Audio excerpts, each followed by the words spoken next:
আপনি যদি মনে করেন যে আপনি চোর হবেন না, আপনি থাকবেন। কাজ করা যায় স্যার এইভাবে? ইয়েস, করা যায়। এক্সপেরিয়েন্স কেমন ছিল? 100 বার করা যায়। আমি করেছি না।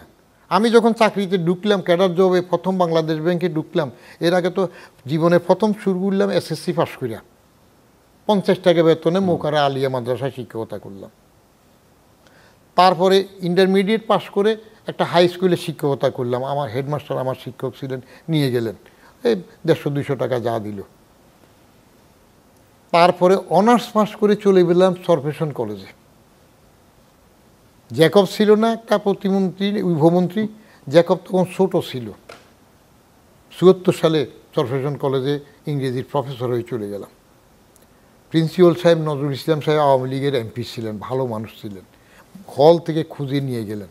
উনি আমারে বললেন যে, বদিউল সাহেব, আমি তো প্রিন্সিপাল, আমার থেকে বেতন বেশি দিলে তো আমার প্রিন্সিপালগিরি থাকে না। আমার পরের বেতনই আপনার 600 টাকা। ওই 600 টাকার থেকে যখন 100 টাকা আব্বার জন্য পাঠাইতাম, আমার আব্বাকে আমার জবাব দিতে হইল। পাঠানোর পরে উনি চিঠি লিখলেন, তুমি বেতন কত পাইলা, 100 টাকা আমাকে পাঠাইলা কিভাবে? এখন আপনি এই জবাবদিহি পাবেন। পারিবারিক জবাবদিহিতে থাকতে হয়, সেটা এখন নাই। চলছি না আমরা। তারপরে এরপরে চাকরিতে আসলাম, ইসলামিক পাবলিক স্কুল অ্যান্ড কলেজে জয়েন করলাম। 400 টাকা বেসিক, 2টা অ্যাডভান্স ইনক্রিমেন্ট 30-30, 60 টাকা, 460 টাকা দিয়ে দিল। চলছে না? আসেন ব্যাংকে জয়েন করলাম, বাংলাদেশ ব্যাংকে 475 টাকা ক্লাস 1 স্কেল। চলছি না? সেন্ট্রাল রোডে বাসা ভাড়া নিতে গেলাম নতুন বউ নিয়ে, 400 টাকা ব্যাংক দেবে, বাসা ভাড়া নিতে হবে, কিন্তু চুক্তি করতে হবে। তো বাসা ভাড়াতে 400 টাকা না দেওয়ার জন্য খোঁজ নিলাম, বাড়িওয়ালির স্বামী নাই, হ্যাঁ, নাজুর আম্মা একজনে শিখাই দিল বুতার গলির থেকে, বলে যে নাজুর আম্মারে পা ধরে সালাম করলে আর খালা ডাকলে খুশি হয়। তখন বউয়ের চুল তো হাঁটুর নিচ পর্যন্ত। আমার কাছে আমার বউ বিশ্ব সুন্দরী, স্লিম বডি, সুন্দরী, শাড়ি পরাইয়া লাল 200 টাকা শিমু সাহেবে নিয়ে দুইজনে একসাথে ওনারে সালাম করলাম, খালা নতুন বউ নিয়ে আসছি, বাসা নেব। ব্যাস 25 টাকা কমাই দিল।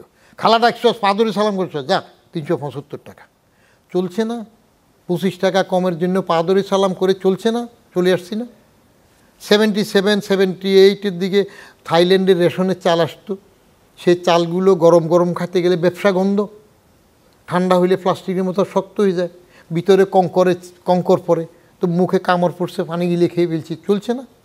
তো সেই রেশন চাল থেকে তারপরে ইরি চালে আসলাম, ফাইজামি আসলাম, নাজির চাল খাইতেছি এখন 80 টাকা কেজি। চলছে না? আস্তে আস্তে সব হয়। আপনি কতটুকু শক্ত হয়ে থাকবেন? চাকরির প্রথম দিকে বছর 10 আমরা চাকরিতে থেকে একটা সরকারি বাসা পাওয়াটা বিরাট আরাধ্য ছিল, স্টেট অফিস তীর্থস্থান ছিল। আর এখন চাকরিতে জয়েন করে গাড়ি কিনে ফেলে, হাউ কাম? চিন্তা করে ফ্ল্যাট হয়ে যায়। আপনার সমাজ এবং রাষ্ট্র মেনে নিচ্ছে, সব চোর একসাথে কোরাস হয়ে গেছে। এর মধ্যে বড় চোর এসে গেছে, আপনার বললে তো এরা শুনতে চায় না। রাজনীতি বড় চুরিতে চলে গেছে, মাস্টার্স অফ দ্য কান্ট্রি, যারা দেশ চালায়, তারা যদি চোর না হইতো তাহলে চাকর বাকর চুরি কেমনি করে? প্রশ্নে ওঠে না।